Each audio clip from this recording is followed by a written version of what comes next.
I don't have helping hands, so I'm gonna do a T-junction on this. So I'm gonna bend the wires across each other.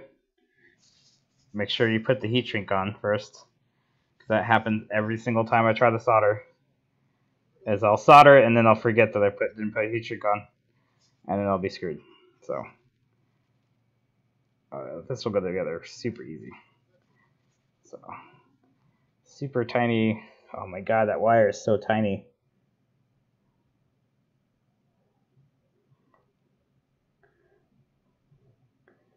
So yay China, using the smallest wire possible. And no, I'm not tinning these wires like I should, because it's just a solder joint for a fan. It will flow, trust me. I don't even need flux. Who needs flux?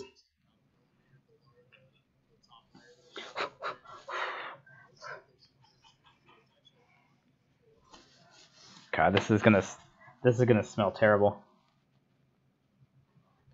Oh, I also wasn't paying attention to the polarity, but good thing I did read the rest. So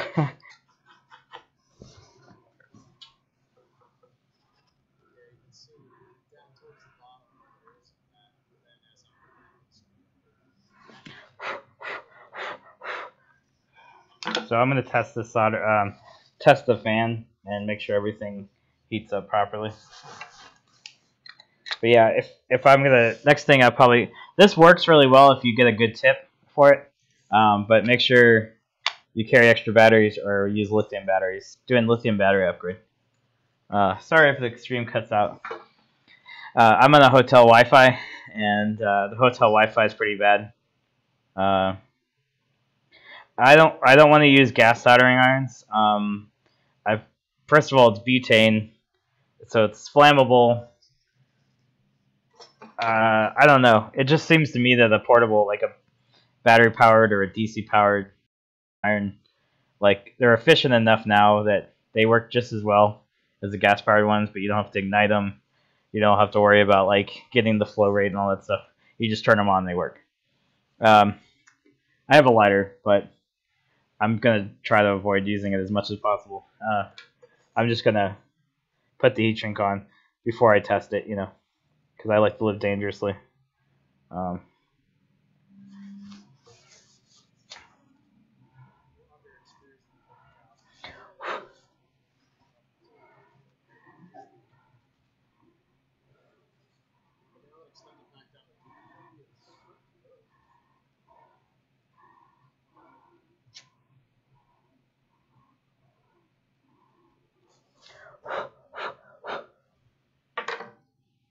Cool. So I have a splice for the fan. One of these is the hot end fan, or two of these hot end fan. One of them looks like one of them I think is the thermistor, and it has a connector on it. There's two wires that look pretty beefy. Two of them are for the hot end. Two fan?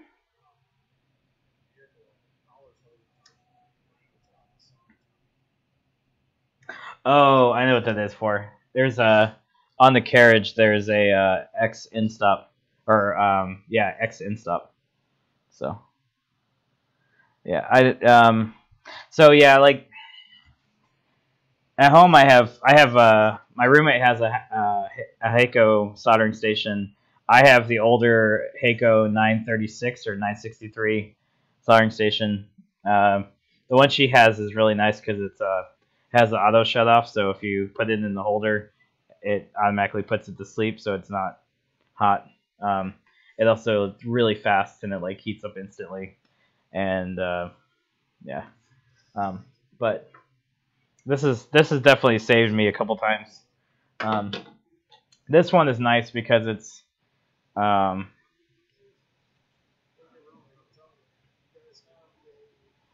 Weller WPS 18 MP, so it's an 18 watt DC soldering iron, but it says 60 watt. I don't know what that means. Like it says, I guess it's equivalent to a 60 watt. Like the marketing's terrible on this, but I was able to solder like 10 gauge connectors with like gold. I think they're ball cup. They're basically, it's like a little pin with a hollow inside of it, and then you fill the cup with solder, and then you put the wire in there, the tinned wire, and then heat up the whole thing, and the whole thing fuses and solidly holds it. And those are like 10 gauge, so they're pretty sizable sized ones, so they had a lot of heat transfer. But this had the right size tip, and I was able to get it right in there, and it heats up right up. So I think this is for 30 bucks. This was really good, and plus the pencil tip is much easier to use than this kind of big bulky thing. So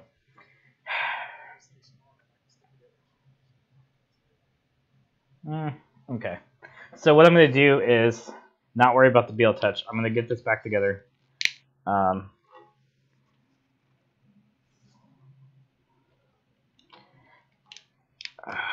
me put all this stuff. Shove it back in the loom. So I'm going to zip tie some of this stuff together. I'm also going to do continuity testing.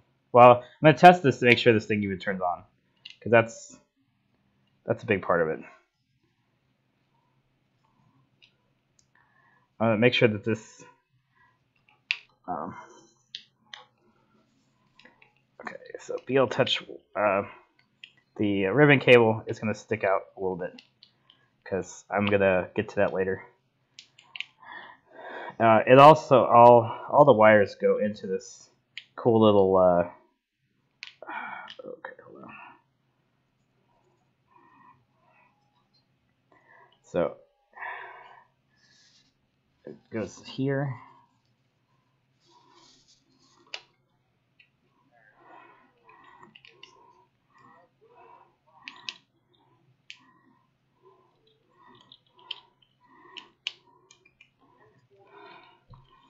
I don't think these wires were meant to be so tangled.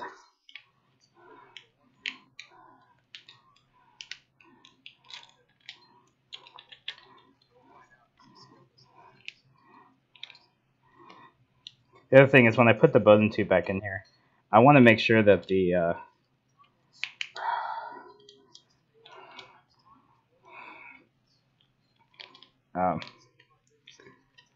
okay, hold on.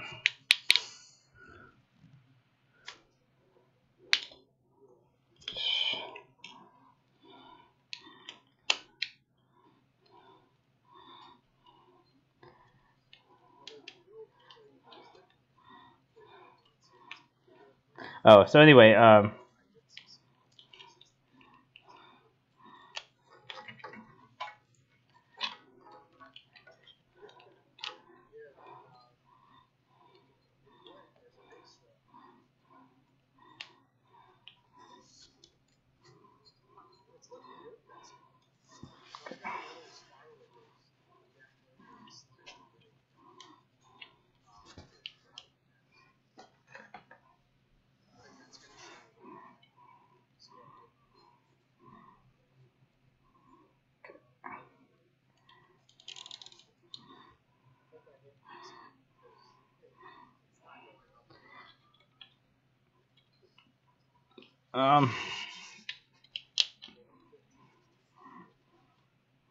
yeah.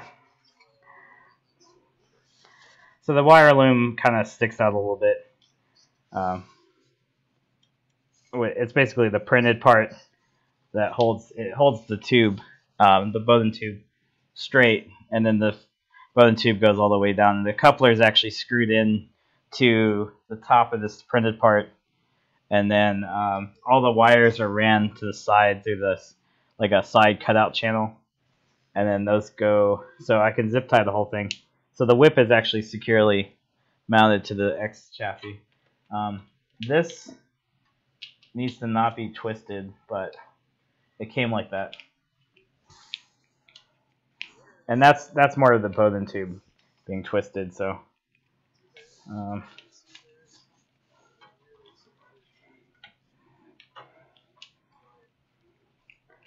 but as long as the whip isn't isn't causing issues, do it right there.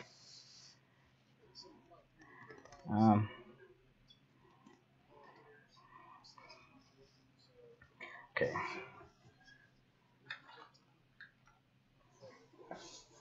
I'm going to zip tie this here.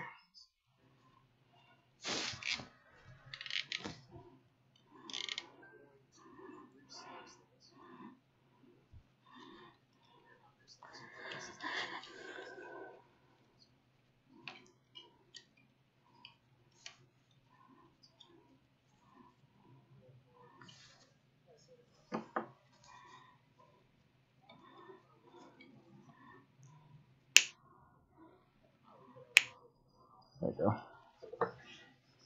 So that's pretty tight. That's pretty small.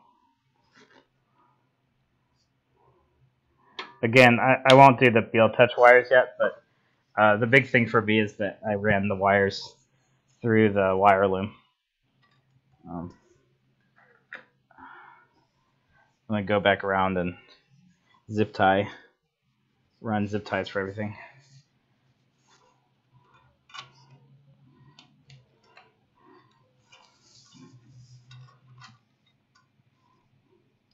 There's actually two wire looms, one that goes to the extruder and the filament sensor, and then there's another one that's just the main wire whip. And it actually goes down to these connectors, and the connectors down here actually connect to the base. So it made the assembly really easy. So I was actually really impressed with that. Again, the main thing is that this is not a CR10. It has dual Z. It's basically like a CR10S with a nicer cover and a almost completely different design. And it's using a Gen L board, so according to Eddie, that's a better one. You could do a lot with a vinyl cutter and printer and cutter. Vinyl printer / cutter. Vinyl printer if you print it on vinyl, but I'm assuming you have a vinyl cutter.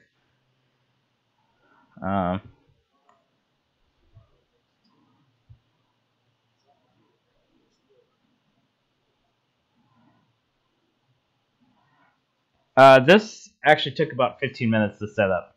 It pretty much was like most Chinese printers now, like the CR10, where you have the gantry and you have the hoop, the main X and Z, and you just basically put the base, the Y-axis on the, it's the i3 style, but you have 4 screws holding the whole thing together. And it's super rigid, as in like it's not rigid.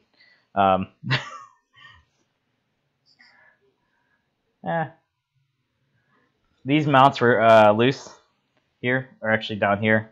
The whole thing was shifting. I have an adjustable Z end stop down here. Look at that! I can adjust the Z axis.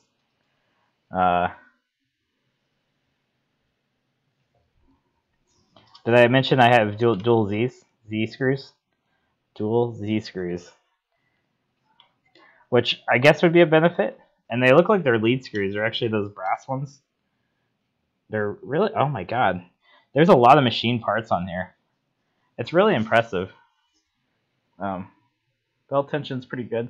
Like, for $400, I think I'd rather have this over the CR10. Maybe the CR10S is okay, but this is really equivalent to a CR10S with a color touchscreen. I don't know why you get a CR10S unless you're planning on modding it. The only problem I have with this, and just like every other printer, is manual bed leveling isn't consistent. The plate is the glass ultra base type cell material, has to it. Just use auto leveling. Yep.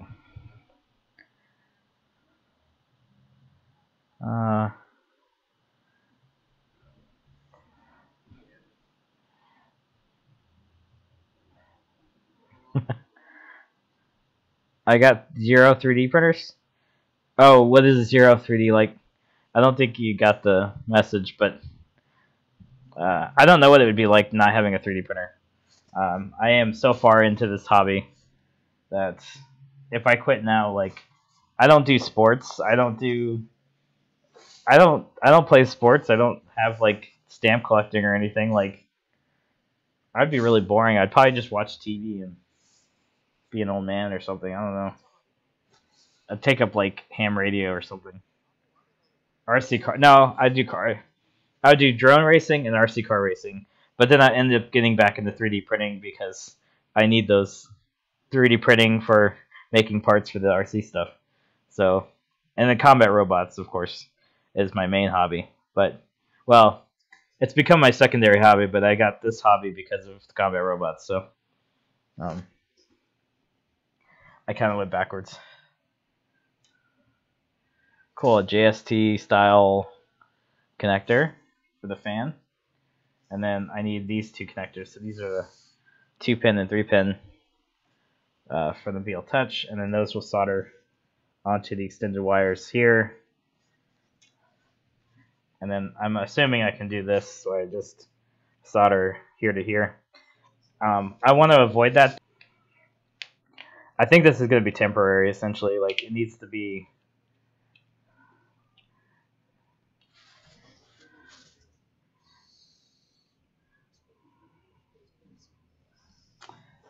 I'm going to put the little capture thingy. Oh, did I mention that comes with an extra nozzle?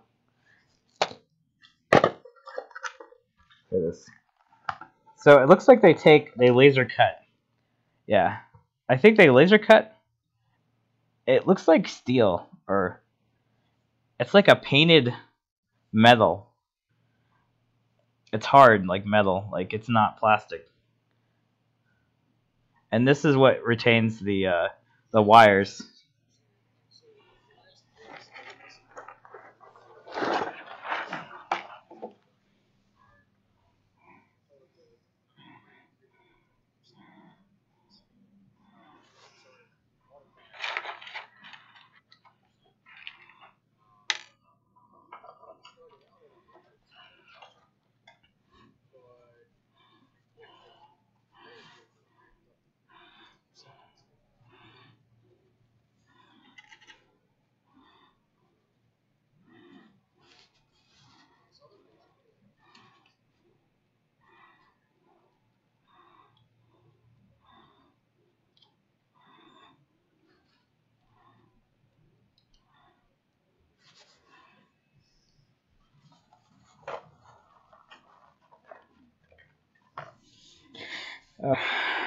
I don't know what else to say. I'm basically what I'm going to do next in this video before I end the stream is I'm going to test it, turn it on, make sure I can extrude. I'm going to try printing with manual leveling. Oh no, I'm going to upgrade the LCD interface, the LCD board to the community firmware because I didn't do that yet.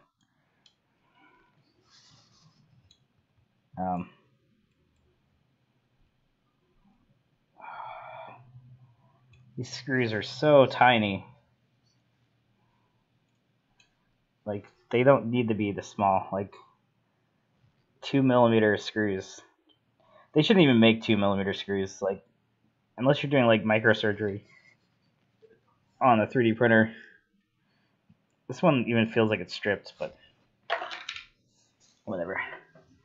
I think that's as tidy as I'm gonna get it now. So that's good. Oh, I need that one more zip tie. So I keep mixing my colors. I'm gonna replace all these with black zip ties so that they look nicer.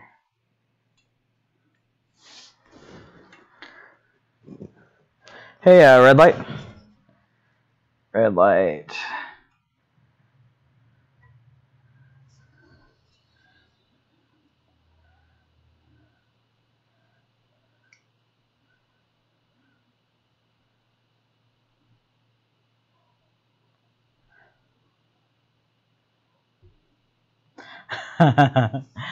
Yeah, you're right. So my thing about getting I guess I've been in this hobby. I've been in this hobby pretty long. I would say longer than a lot of people, because I started in 2011 with the MakerBot Cupcake. 2010, or actually, I think I was in school 2009, 2010, and we got a Stratasys U-Print, and that was my first like 3D printer that I saw.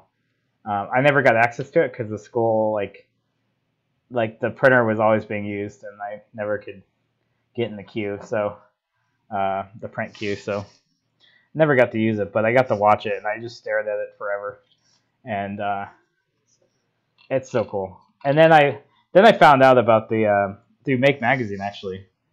I found out about, was it Make Magazine or Hackaday? But I found out about the RepRap project and the Darwin and the RepRap stuff forever. So I got a MakerBot Cupcake, and it was okay. And I got some cool prints out of it, but they weren't good at all. 2011, I think, was when I really got into 3D printing. I think was, but like Maker Gear was really popular because he was making mods for the MakerBot Cupcake and making hot ends that were better than the standard one. JHead designs, so the JHead was coming out, and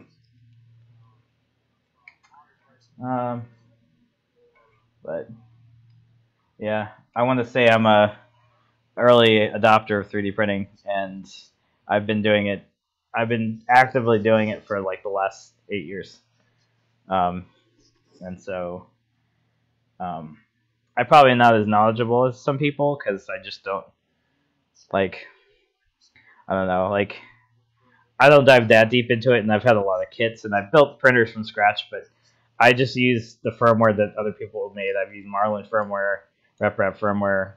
I tried Smoothie. I didn't really like it, but it works fine. So, you know, I know a lot about 3D printing, and I watch a lot of videos, and I'm constantly watching videos and keeping updates. But like, some of you guys like have probably a huge amount of resources.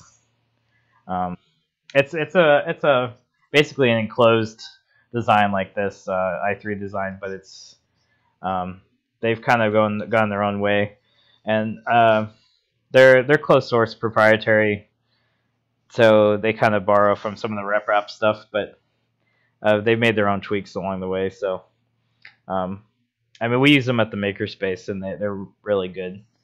But I'm a big fan of keeping this hobby open source, and you know, it's not good for business sometimes, but I mean, Lulzbot is a huge example of it, right?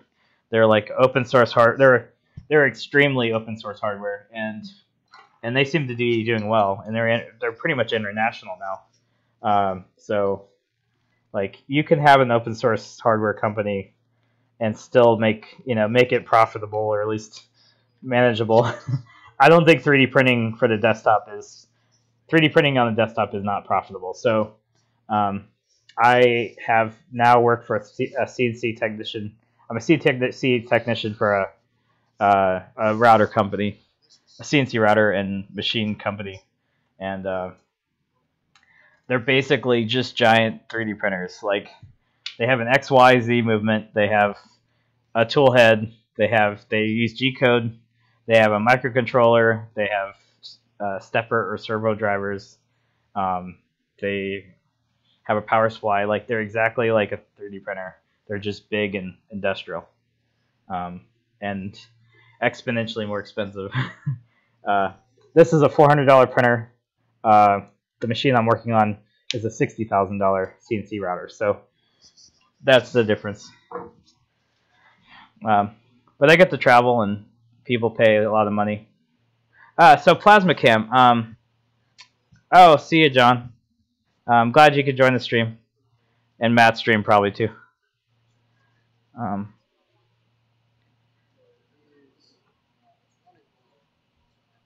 A mobile TV trailer. That's cool. I'll check that site out later. Oh, so Plasma Cam. So my experience with Plasma Cam at the makerspace. So we have a Plasma Cam. We do have a PowerMax 65 attached to it. It's a handheld torch, so it doesn't have auto height control, and so you have to pretty much use a penny, and the penny is the thickness of the pierce height. There's actually just a pierce height. It doesn't even change the Z height. It just like normally you'd have a pierce height and then you have it automatically adjusts depending on the current, or it detects the voltage and then it adjusts. It's constant current, variable voltage, and then it detects the voltage and it's supposed to travel along the warped metal. That's its auto height control, but this is just a hand torch, so you actually have to like manually set the height, and then that's it. And so if it touches the tip, you just stop, and that's it. Like you don't have any control. So yeah, plasma is really primitive. The software is terrible. I don't know. If you have access to a plasma cam, like it's better than nothing. But there's so many good plasma cutters out there, and if you learn how to use plasma cutters and you're a fabricator, a welder or fabricator, or you like to work with steel, like you could literally build anything you want with a plasma cutter. So anyway, the other thing I noticed is that I'm gonna have to remove these springs and I'm gonna put a spacer and rigidly mount the bed because that's not bad. See, I would expect this bed would shift a little bit, but okay, it does shift a little bit. It's not bad though. It's pretty rigid. Or any of the other events, or I'm just seeing on the stream. I'm just trying to see who's who.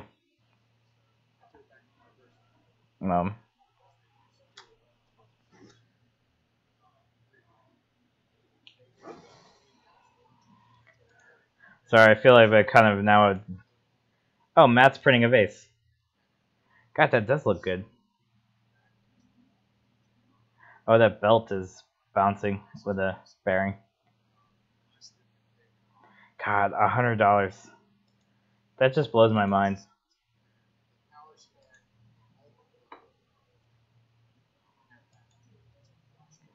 Oh, cool.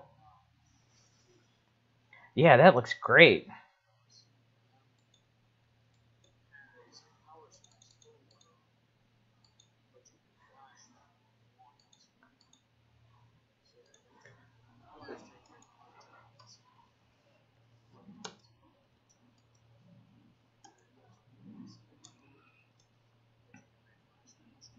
So we're expanding the makerspace. The makerspace is turning. We're expanding to the next building. So right now we have 18,000 square feet. 3D Fab that I'm in charge of the 3D Fab committee. So it's our 3D printing, our 3D fabrication. And we have we have 9 printers right now, and we only have like a 300 square foot room. So it's really tight in there, and so we're expanding. We need to have a lot more space for 3D Fab. My goal is to have work tables so that people can actually work on their modeling and design.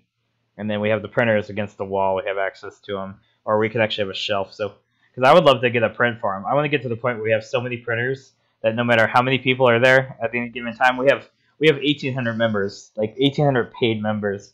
So we have a huge membership base. But the printers are constantly being used, and if there's more than like 2 or 3 printers down, like people start complaining.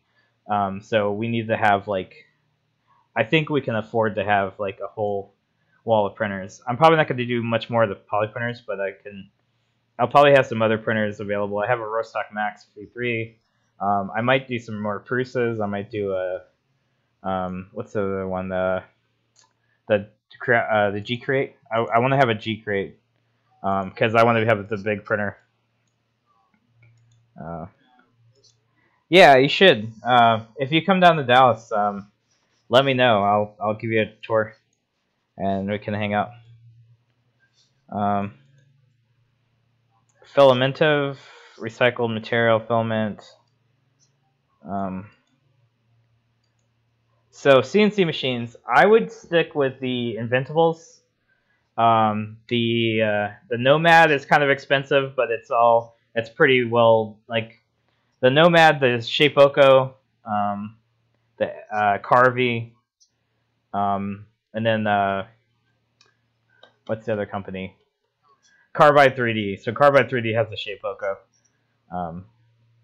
But I would stick with one of those like well documented, easy to use desktop CNCs. I really like the Carbide 3D, the shape Oko.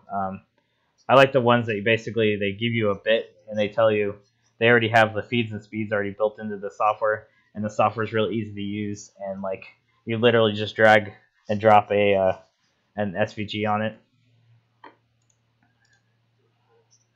I feel like I'm talking really loud. Sorry. I'm trying that. I don't want to. I think these hotel rooms are pretty good, but I mean, I don't know how much my voice is projecting, so I'm trying to be quiet. Anyway, yeah, no, Carbide 3D, Inventables, the Shape Oko or the Nomad or the Carbide.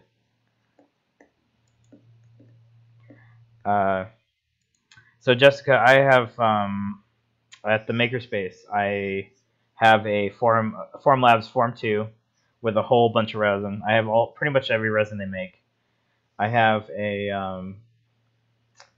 I have the cure and the wash station, so all you have to do is dunk your print in there. It automatically agitates the isopropyl alcohol, cleans it in 10 minutes, pulls it out, and then you take those parts, put it in the resin, the cure chamber, and it actually heats and cures with UV LEDs much faster than you can get with just like traditional curing. So, and the parts that it prints are pretty amazing. So, SLA is cool, but the big issue I have, because we have, again, 1,800 members, and we have at least 100 people or so trained on how to use the printer, and that actively use the printer is probably about 20 or so people a month.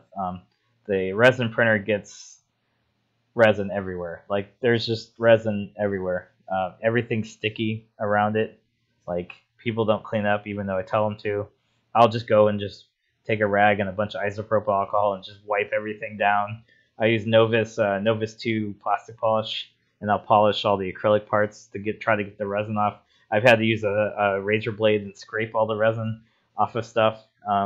The lens, the bottom of the tank itself, the glass underneath where the laser goes. There's been like people spilled stuff in there, like just like you have to be pretty much OCD to own an SLA printer. Like you have to wear gloves. I would recommend you wearing gloves. I've done it without wearing gloves, and like you can definitely feel that your skin is irritated, and it's probably not good for you. It probably soaks in. We're probably have glasses. Probably a good idea, so it doesn't splash up. It's pretty viscous, but and then it does smell. It does have a smell, but the Formlab stuff isn't as toxic smelling as other ones, but it's probably not good to have in a enclosed room. I would definitely have ventilation if you use a resin printer. So, yeah, have a dedicated area for SLA. Have a garage for it. I'm in an apartment, so I'm considering getting a Anycubic Photon just to play with it, but I would have to. I don't know. I'm a little scared. Not scared, but like I also feel like I don't have a reason to have a SLA printer. Like I don't do miniatures. I don't do tabletop gaming. The most I'll probably do with it is make custom keycaps for keyboards. And the other thing I'm thinking about doing is I can make really intricate parts for robot combat stuff, like robots, like small wheels with tread, like small gear. I want to make gear assemblies, but SLA printing is really not delicate, or it's really delicate, so the parts that you print aren't probably going to be as strong as nylon parts that you can print with FDM printing. So I don't think there's really a lot of. I don't use the SLA printer that much at the makerspace, so I'm still kind of stuck with FDM printing right now. But I think SLS printing is going to be the future, and until we can get affordable SLS printers that aren't messy. I mean, SLS printers are messy because it's a powder. It's a really fine nylon powder, and it has to use a laser, and it has to heat up the chamber. And it's we had a Centret Lisa at the makerspace, but we sold it because nobody was really going to dedicate to maintaining it. So uh, unfortunately, volumetric nesting, so you don't have to worry about like filling up a build plate. You can just fill up a build volume. I wanted so that I have enough of them that I need to just buy a box of like 1,000 of them, and if you're of large and small, and make sure that don't worry about reusing your gloves. Just use them once, throw them away. Use them again, so throw them away. Yeah, don't use latex gloves. There's a lot of people with allergies. Nitrile, yeah. Sorry about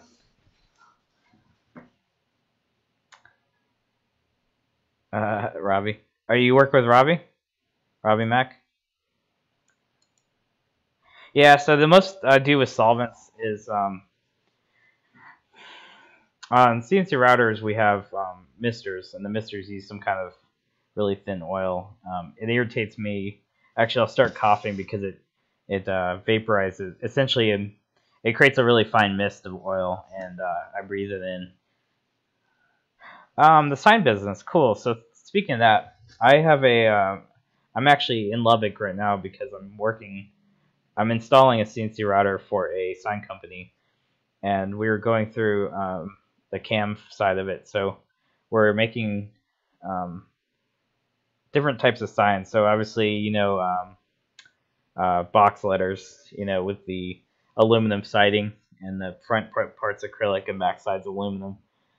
And they have an AccuBender that can, bend the shape. But on the CNC machine, they need large letters, small letters. They take a whole sheet of aluminum and basically cut out. And then there's also push-through letters, which are acrylic letters with a flange in the back, and then the aluminum part, and they actually push the acrylic part through the aluminum part. But because you're using a round bit, you have to compensate for the radius of the interior cuts. Channel letters, yes. Sorry about that. Box letters, channel letters. Channel letters are a big deal. I was looking at, there's nobody does really neon anymore, but they have a neon part where they actually build custom neon parts. Most of them are LED now. But I've been to a lot of sign shops, so I feel like if I ever wanted to move industry, I could probably go in the sign industry pretty easily. I wouldn't use 3D printing for the sign industry, but I could for small signs. I've actually 3D printed an LED. Yeah, so problem with signs is that you're also including you should also include the installation, right? So the installation is a big part of it, right? So having a truck here. Let's move this over. I'm using my integrated webcam on my laptop, which is terrible. Yeah. So. Oh, the person buying the printer. Sorry, Jessica. They are. So it is, but yeah, I still think neon has its place, and it's definitely a novelty now.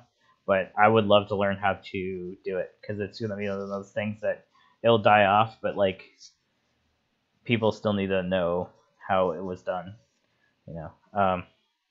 Mostly wraps, commercial stuff. Yeah, wraps, vinyl printers. That's right, vinyl printers. Yeah, you were talking about vinyl printers, so that's true. It's nice to have that. Okay, so Jessica, let me go back to your question. Okay, so this guy, I'm not gonna mention names, but I met him because he actually messaged me on Facebook. He was I think he saw me on the 3D printing Facebook group and messaged me because he knew I was in the Dallas area, and he said that he got a 3D printer from a Kickstarter that it looks impressive, but it has a lot of problems, and it's kind of mechanical. They have printed parts, but the printed parts were broken, and it has a metal chassis, and it's a huge build area, a 400 millimeter build area, but he couldn't get I don't know. I don't think he knew a lot about it. So I felt really bad because I got it printing a benchy, but it took me like it took me a whole night, so like 6 hours, just kind of working on it, just leveling the bed, making sure it extruded, like all that other stuff, and we got a benchy out of it. But he was using Repetier, and I think Cura, that's built into Repetier host. I would just, I don't know, like that's what the thing. Another part of this is that I want it to be where he doesn't have to touch the auto leveling. I want it to be where he just inserts the filament, presses print, slices it in Cura, presses print, PLA. It sticks every time, first layer. Like, I want to make the safest PLA profile I can, so that he can make his parts. He's a costumer, or he likes to do costume stuff. So he works a lot with foam and everything. So he wants to do like 3D printed helmets and like miniatures for Dungeons and Dragons and stuff like that. So, but I mean, he has some computer skill. So I mean, enough that I think I can teach him how to do printing. But I want to make it basically. I want to make this printer as plug and play friendly as possible for $400. I don't think there's no such thing as a plug and play printer for $400, because obviously you have to put a little bit of effort into getting these things to be reliable. Now that the Ender 3 came out, though, I wish I would have just bought the Ender 3 and then paid the other $200 to upgrade all the other parts. I could have also gotten them a CR10 and then doing all the CR10 upgrades. But I like the look of this. I really think this is a good. I think this is almost a better printer for $400 shipped than the CR10, the base CR10, not the CR10S. 3D printed tabletop. I'll definitely subscribe to that one.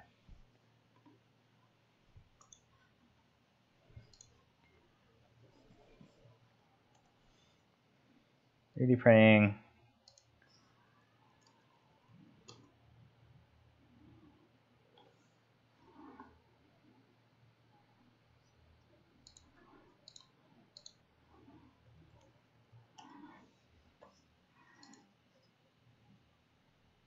Wow, he already has. Oh, cool. Oh man, I already like his channel already. He knows how to YouTube. I obviously don't. I don't have a good I don't do these cards, these title cards. That would require me at least 20 minutes of me messing around in Inkscape or something, or Paint.net, because I don't want to buy. I don't want to get into Adobe's subscription model, and so I don't have a. I'm looking for a video editing software that I can buy outright. That's good. You know what I mean? I've used Windows Movie Maker and it kind of sucks. So, and apparently, some Wallsbot said that they use Blender. They actually use Blender for video editing. So, I'm gonna look into video editing using Blender.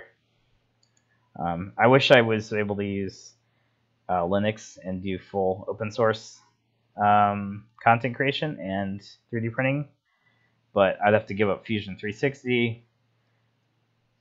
I'd have to, OBS would run, but I think I'd have a lot of problems with my video devices running on Linux. There's a lot involved in going fully open source, and unfortunately, I don't think I would do it well. So,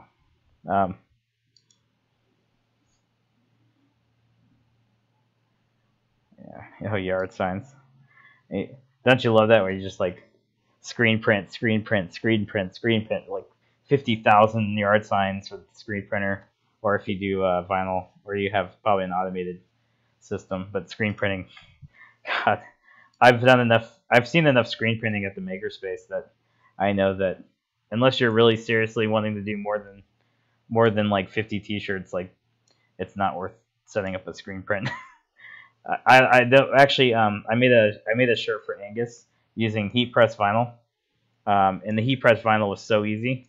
Like you just vinyl cut it, weed it, put the clear backing on it, peel it off, put it on the shirt, heat press it with a heat press, and you made a shirt in like 20 minutes.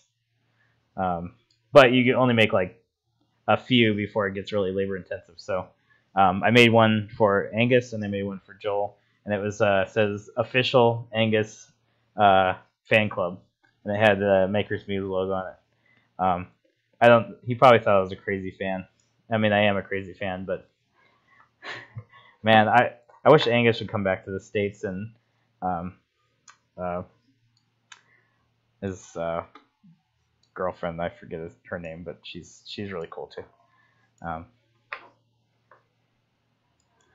Die sub. Oh yeah.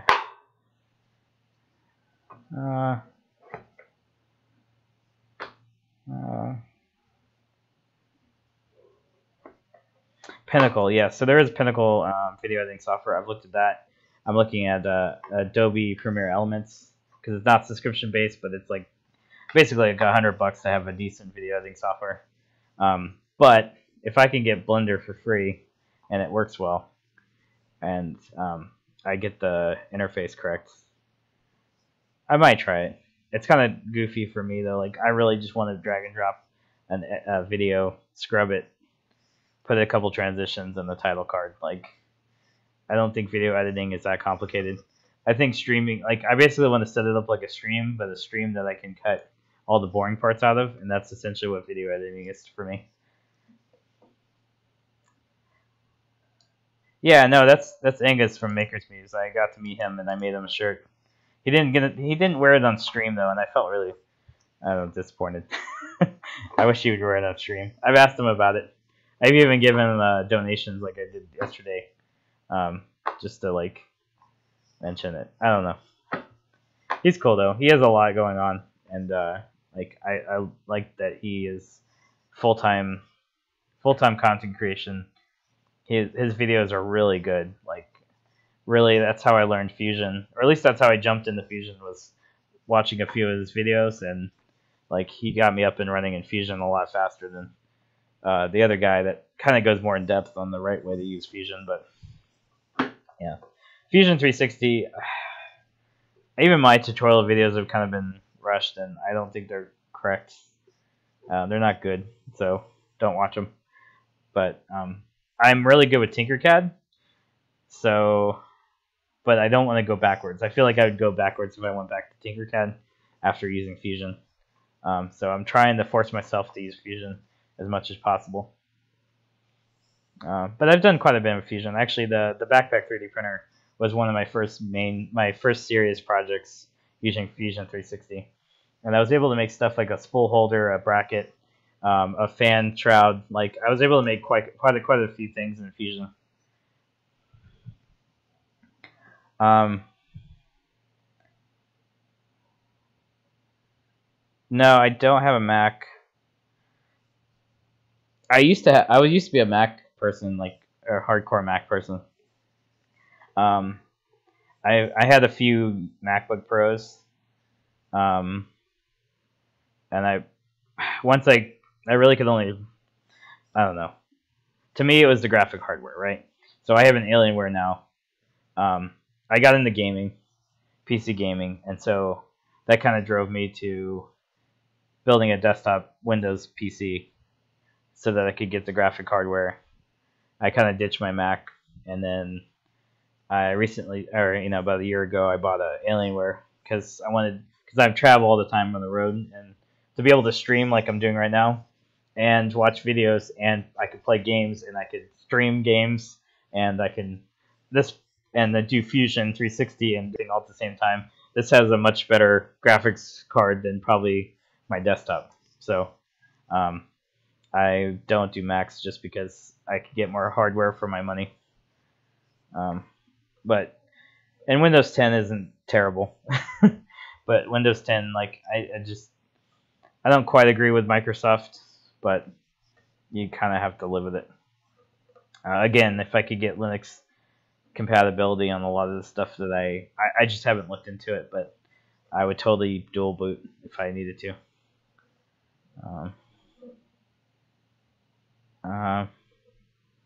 Oh. Yeah, I could do Premiere CS2. I'll look into it. I really don't want to have to deal with licensing, like on a video editing software. Like, either find me something that's good, free and open source, or something that I would buy for less than $100 that works, and I'll do it. Like, I really just need something that's slightly better than Windows Movie Maker and less than Adobe Premiere, and I'll use it. I don't need chroma keying. I don't need, like, I just need to, like, I need basically to use XSplit with video scrubbing and where I can clip it together. Honestly, I could probably use VLC. I think there's a way to do it with VLC. And I'm not even using a good camera. Like, I have a camcorder, but, like, none of my cameras are really good. I don't know. I'm thinking about buying one of those. I think that's like a Logitech Pro camera. It's like a 4K camera now. 4K Logitech. Oh, it's called the Brio. BRIO. I'm thinking about buying one because, yeah. The only thing is that it probably still the optics are probably still terrible. I can't imagine the optics being any better than other webcams, and so I'm gonna have to look into it a little bit more. But for my robot combat streaming, I'm thinking about just buying the C930, which has the 90-degree viewing angle. That's $75, and because on the BattleBots or the Robot Arena that I have, I need a pretty wide angle view to be able to see everything. I'm also thinking about adding a yaw and pitch servo controller so that I can actually tilt and pan my webcam inside the arena remote control. So.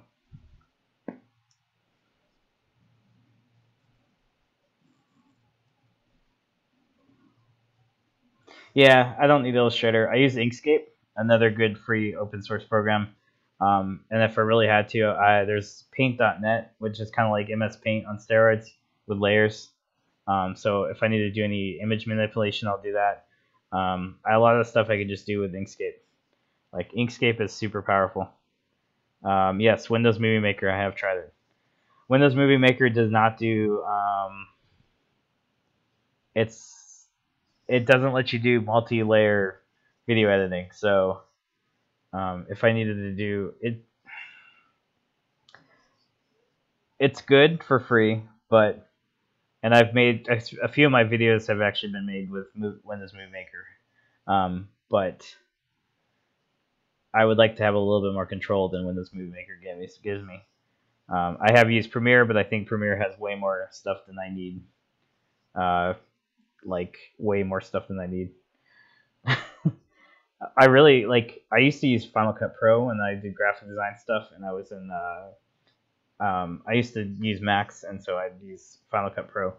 I had a license through the school, and that was pretty easy to use, I think. But again, it was way more powerful than I needed. I made a few videos in Final Cut Pro. It's on my personal channel, but on this channel, most of it's Windows Movie Maker, or I just directly uploaded. And then YouTube pulled the video editing for the people that aren't the people that don't have the 1,000 subs. So once I get 1,000 subscribers and whatever the playtime is, and I'm actually monetized, like, I think you get a lot more creative tools available. But I need to make more content like this stuff. How many hours am I at?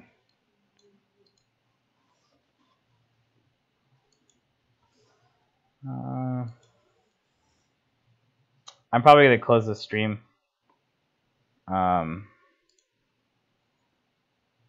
I'm not really being productive. Wow, I have 7 people on the stream. Huh, that's cool. Thank you guys. I really appreciate it. I really haven't had this many people on the live stream besides the Friday night hangouts. I hope I'm doing a good job. I'm not even to an hour yet. Yeah. Anyway, I'm gonna stop reading the chat, or I'm gonna read the chat. But oh yeah, I love Mesh Mixer. Mesh Mixer is like #1 in my 3D printing toolbox. I will not go without Mesh Mixer.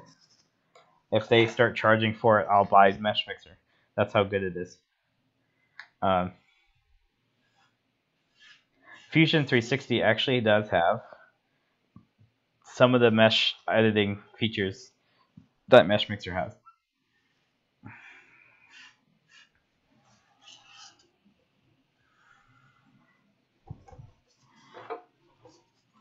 Here, let me throw this stuff away.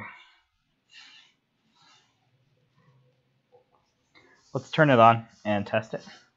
So I think, if I'm correct, everything but the BLTouch. Unfortunately, okay, I'm gonna relabel this stream.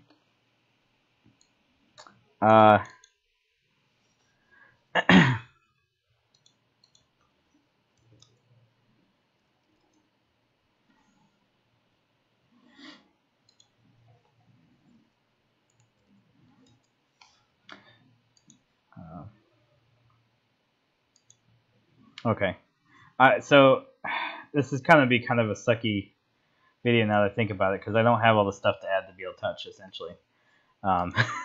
So this stream is not actually going to be about upgrading a BLTouch, and of course, people who watched an hour into it, they're going to find out that this is not really. Oh, see you, Michael Castle.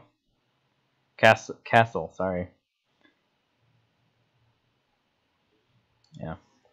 But yeah, people are realizing that this is not going to be a video about the actual BLTouch installation. I don't know. Where's Matt's? Oh, Jimmy Shaw's on too. God, there's so many people online live streaming. It's only a Tuesday. Okay, let me see where Matt is.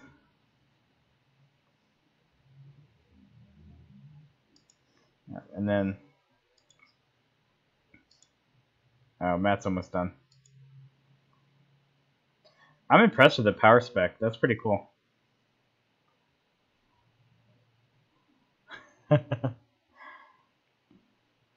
Yeah. Oh, thanks for the subs, guys. I appreciate it. Yeah, the magical 1K number just requires a lot more due diligence in terms of content creation. Like I'm trying to make the personality and being able to respond to things, but it's getting used to it. It's getting in the habit of being able to talk in front of a camera and like get my stream set up. I think XSplit helps a little bit. Having good microphone setup. This is all portable, right? So everything that I have, my laptop, this, my mouse, everything has to fit in the backpack because I travel. So, you know. Oh, you're in the UK. Cool. Well, welcome from the UK, or to the UK from the US, somewhere in Texas. Well, Texas is not part of the US. It's its own state. I mean, by state I mean its own country, and we just tolerate the US. All we have to do now is legalize marijuana, and I think Texas could be fully independent.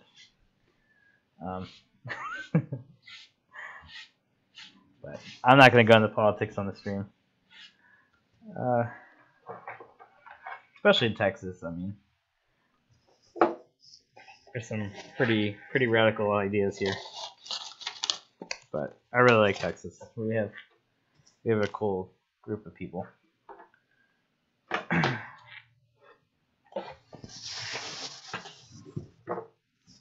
Oh yeah, I forgot how much of a mess I made. Well, I gotta pack it up by Wednesday night anyway, because I gotta leave Thursday, so I got a night to pack it up. But I think this has been a pretty productive hour stream. I mean, or 2 hours that I've actually been working on it. So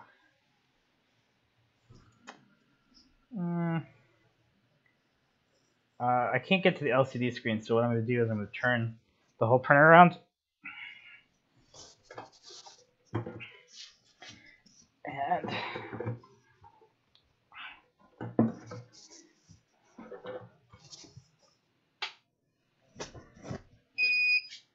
oh god, I hate that. If anybody knows how to disable the buzzer, the beeper on this printer, please let me know. So I'm going to disable it. It's annoying. Hey, Robbie Mac, Happy Extruder. Oh, I know Robbie Mac's on here, but a Happy Extruder. Cool.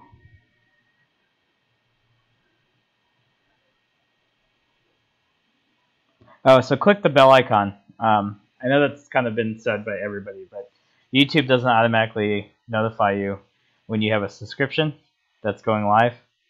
So definitely click the bell to notify, especially my channel, because I'm really pushing on getting this up because I really do enjoy this.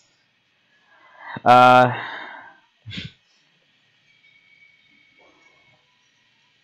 God.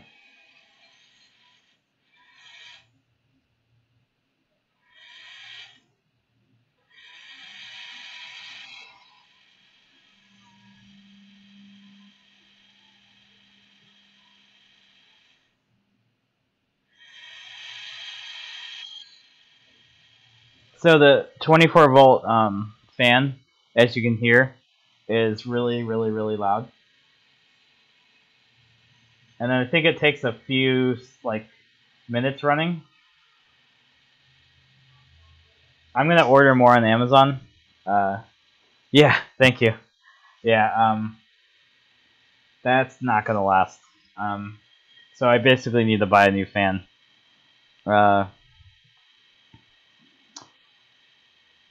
Yeah, so I do need to find where the piezo is, and I think it's on the LCD screen. And then I don't want to desolder it, but I might just dab of hot glue on it and kind of silence it. The fan noise, though, oh my god, it goes away after a while, I think. Okay, so let's load filaments. So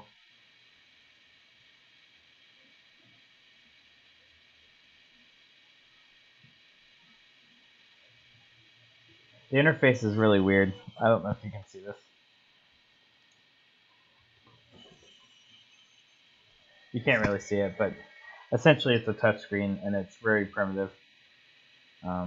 It's actually pretty decent for what it is.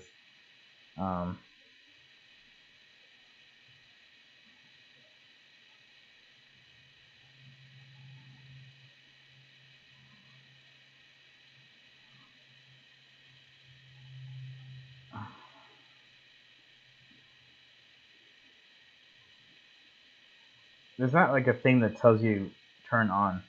It just does or it doesn't.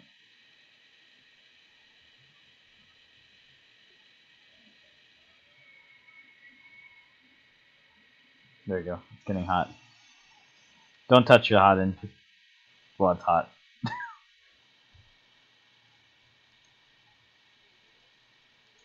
Yeah, so this is a La Quinta, and it's a fairly new La Quinta. La Quinta is a chain of hotels in the U.S. and probably elsewhere, but I like to stay in them a lot because they're pretty consistent. Except for I've stayed in some that are pretty bad that need remodeling, but I've had pretty good luck with them, and I get the reward points, so I pretty much have a free stay if I go out of town.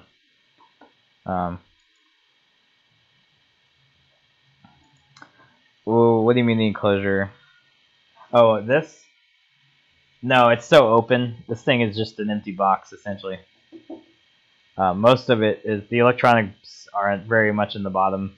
And I don't think I think there's a power supply fan in there, but the heat bed is so far removed from the giant sheet of aluminum or steel that I'm pretty sure the heat doesn't transfer down. Like, that'd be a major oversight.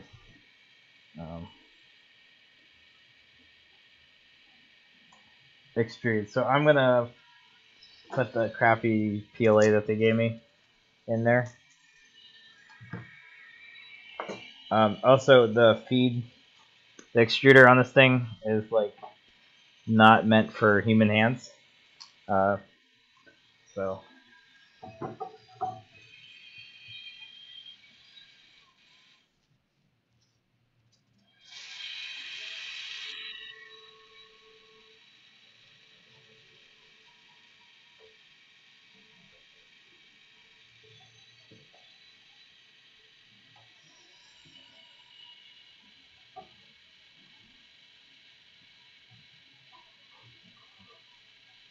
you basically have to push this really, really tough to press button. And it goes past a little filament sensor, which is just essentially a little micro switch. Oh god, that hurts so bad. One of the first upgrades is that Devin. Oh, there we go. So that's the street. Good. Okay. That is way hotter than it should be. Okay. But I'm running at 210, so. And it's stringing everywhere. Okay. By the way, Money Cat, first and only print. It's too bright to see, but the print quality is good. Pretty decent. But that's the only successful print I've gotten out of this printer. All the other prints have failed, so. Yay.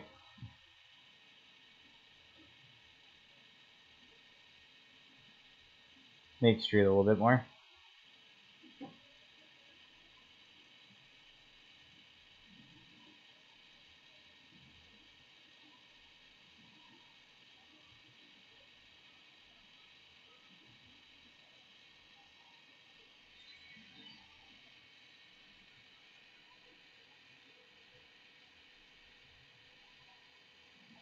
The extrusion rate is really slow. Oh, there we go. You can change the extrusion rate on here. So slow, normal, and then fast, I think. The extruder motor is really choppy. As in, like, it doesn't feel like it's smoothly pulling in the filament. So I think the extruder could be improved a little bit better. But it looks like the flow is pretty consistent. But you could feel not the micro stubbing, but you could feel the teeth like cogging on the filament. So, let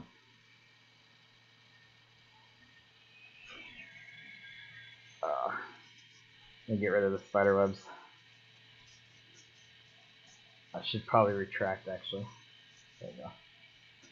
This filament also probably has tons of moisture absorption, so that's probably causing the stringing. It has not been sealed. Let me turn off the hot ends and turn on the bed.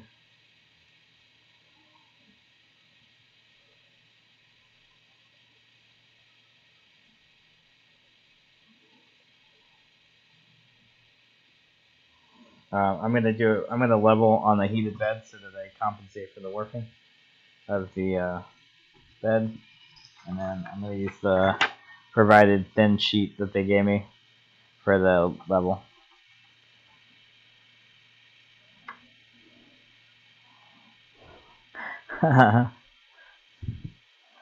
Yeah. Yeah, fat stubby hands, yep. I've gotten to the point where it's just like use power tools when available like use pliers, use every tool at your disposal, because especially when working on 3D printers, just use the tools that fit. This is a 24-volt heated bed, so the bed heats fairly quickly. The problem is the glass does not disperse the heat that quickly, so you kind of need to wait like another 5 to 10 minutes to get it to the heat to actually dissipate through the glass. Because right here it's like perfectly cool to the touch on the corners. The center is just now getting warm, and it says it's up to 50. So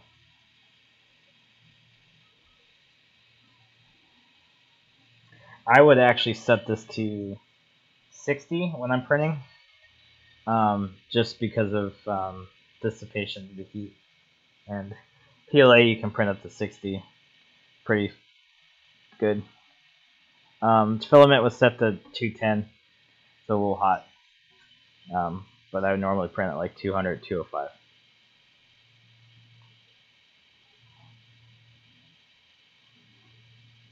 Yeah, and it's worse. I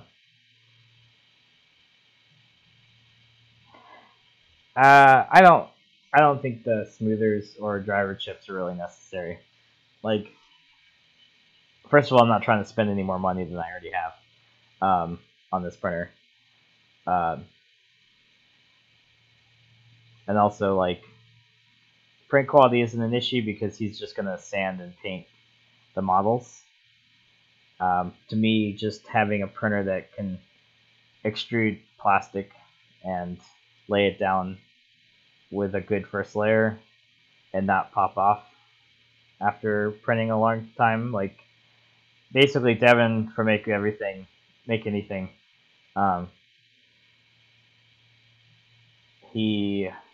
his review of the JGAurora A5, like that's what I expect to see out of this printer, and it technically can do it.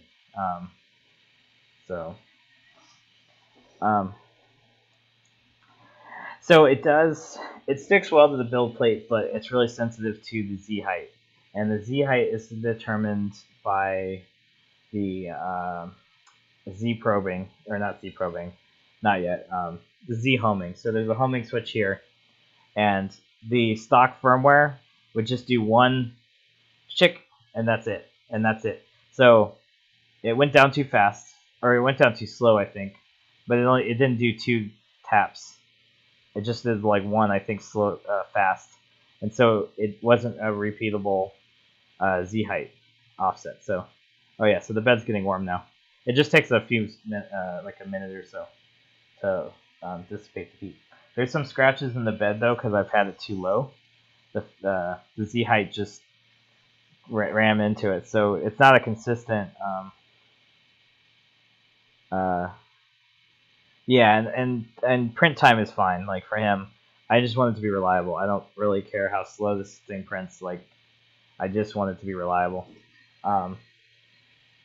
Like the Prusa. I essentially just want it to be a Prusa. I should have just sold him my Prusa. Whatever. But I kind of actually like my Mark II. Like, I don't think I would get rid of my Mark II. That's my baby.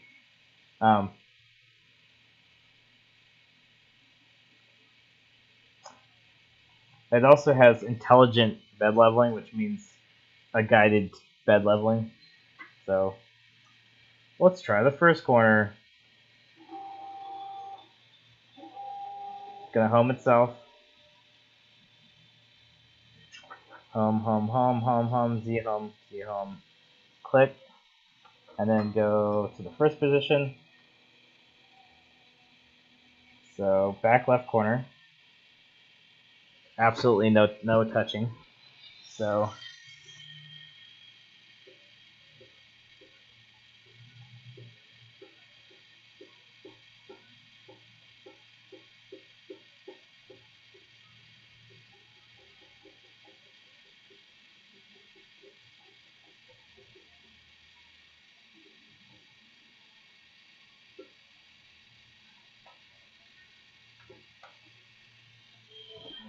I don't really have a good feel for it, but essentially if you can feel the vibration of the fan and you have a little bit of resistance.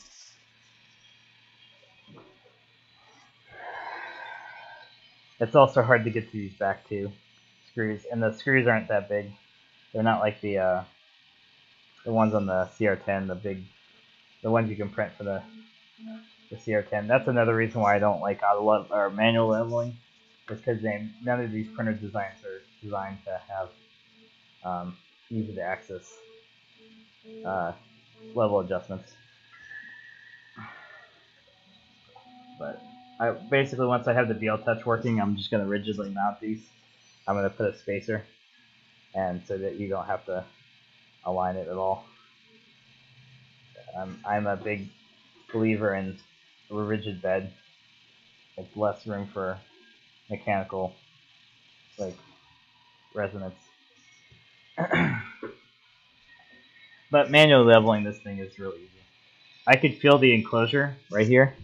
I can feel it getting warm, but I can't tell what the temperature is inside. Again, I understand now why the CR10 has a separate build enclosure or electronics box. It makes it so much easier to assemble, but it's just annoying. It doesn't look as good, but I mean, form over function, that's kind of what this printer is about. So touch the center. So this is pretty tight. This is pretty low. I mean, it's just dragging on this film, and this film's probably. Where's my micrometer? Hold on. Ugh.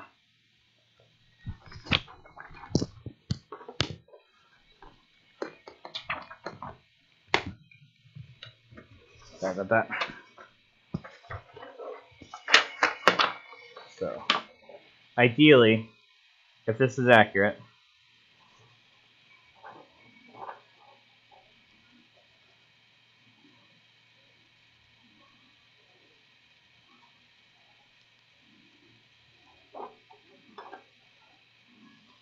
.13. So, first layer, dragging on here might be too low. I don't know. I'd rather it be squished than not squished, because I've had print failures where this stuff doesn't stick at all. The other problem is it'll stick too good, and this glass will basically get destroyed. Not destroyed, but it's not a removable build plate, and it's a glass that's glued onto a piece of aluminum, like with a circuit board etched onto it or something. So I would not be removing the bed on this printer. Yeah, have calipers will travel. These calipers are eye gauging Bluetooth calipers. So if you're in Fusion 360, you can and you pair it to your computer, you press the button on here, and it actually gives the measurement on the screen over Bluetooth keyboard input into your dimension box.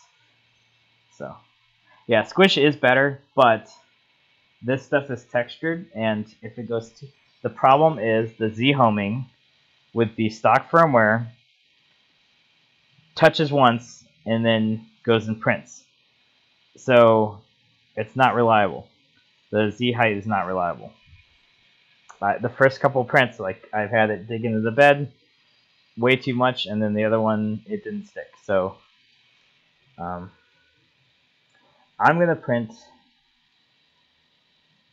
and the included G codes all in Chinese or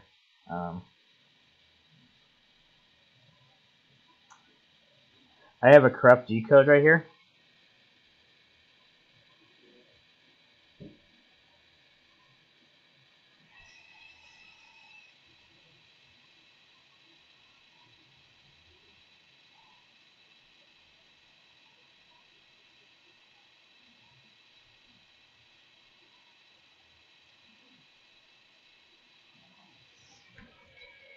Yeah, so I'm printing the knob for the extruder, the like finger knob, so you can stick it on the extruder wheel and turn the knob.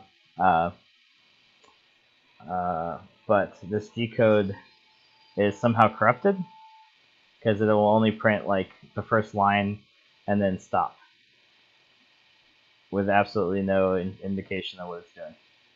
And I'm guarantee you it's because of this USB right here.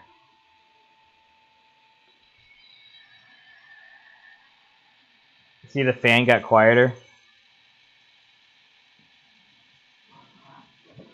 I don't know. Anyway.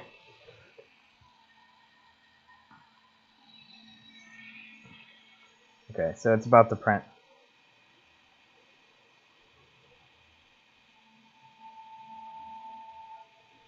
The temperature is not that stable. It's fluctuating a few degrees. And that's going to home. That's community homing. It's going to do a purge line.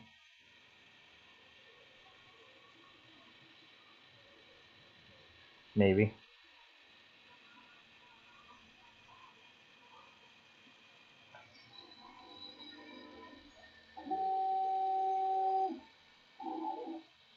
Yep, so G-code's corrupt.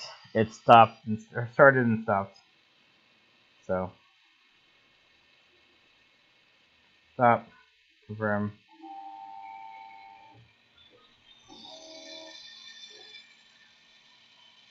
Okay, cool. So I think the bed's pretty level right now. What I need to figure out is why the included USB card, why that G-code is corrupt. And I'm using Simplify 3D.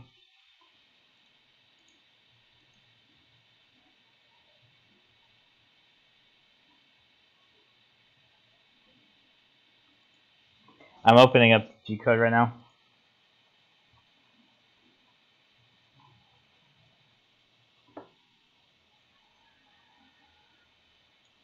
Now the G-code's complete. It's hitting something. It's hitting some kind of command that it's not liking.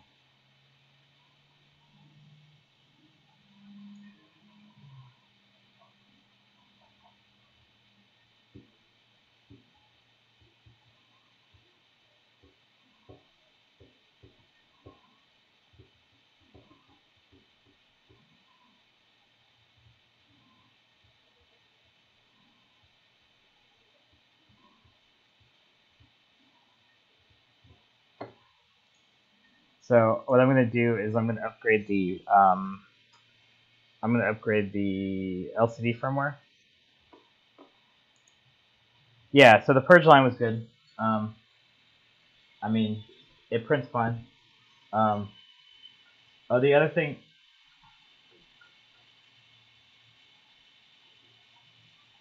I think it digs in too much when it's hot, which is good. It definitely, when it's hot, this glass stuff sticks to PLA, or PLA sticks really well because it has a small texture to it. The other thing I want to test is the fan.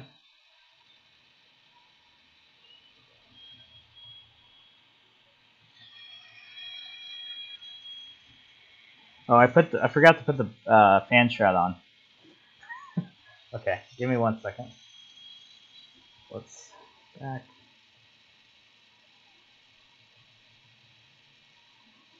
Oh, there's a change filament macro in here too.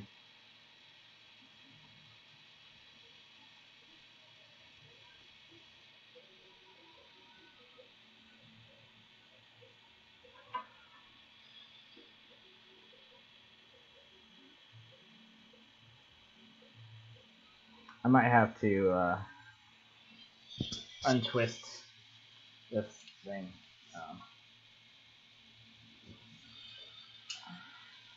Just so that it doesn't get bound up in there.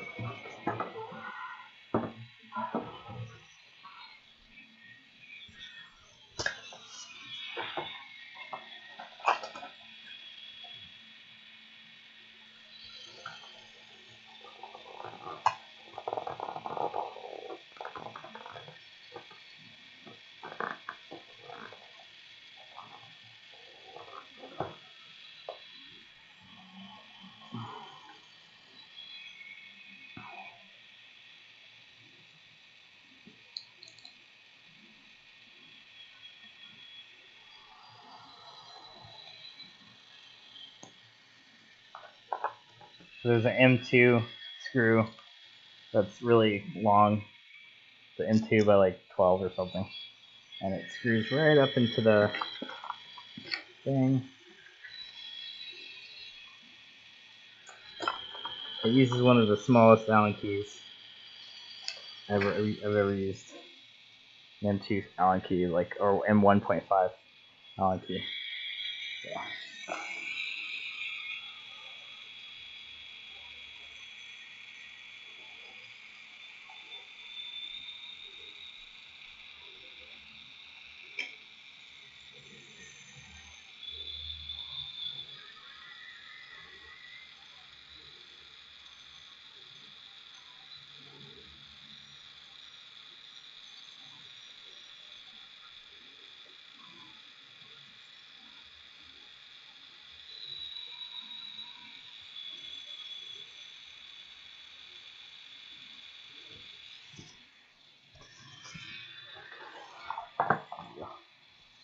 Oh my god, it is so loud.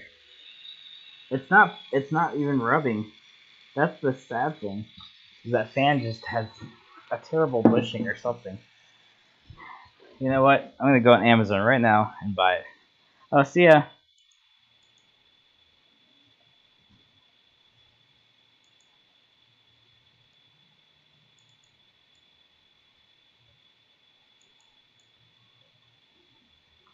Oh, cool.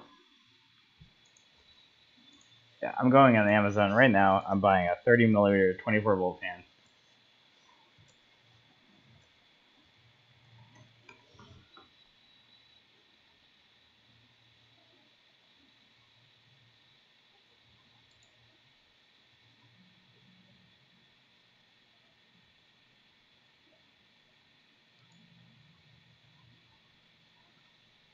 They're 12 bucks. They're from Winsin, the 5-pack. Like, if one of the 5 of these fans is bad, like, it doesn't really matter.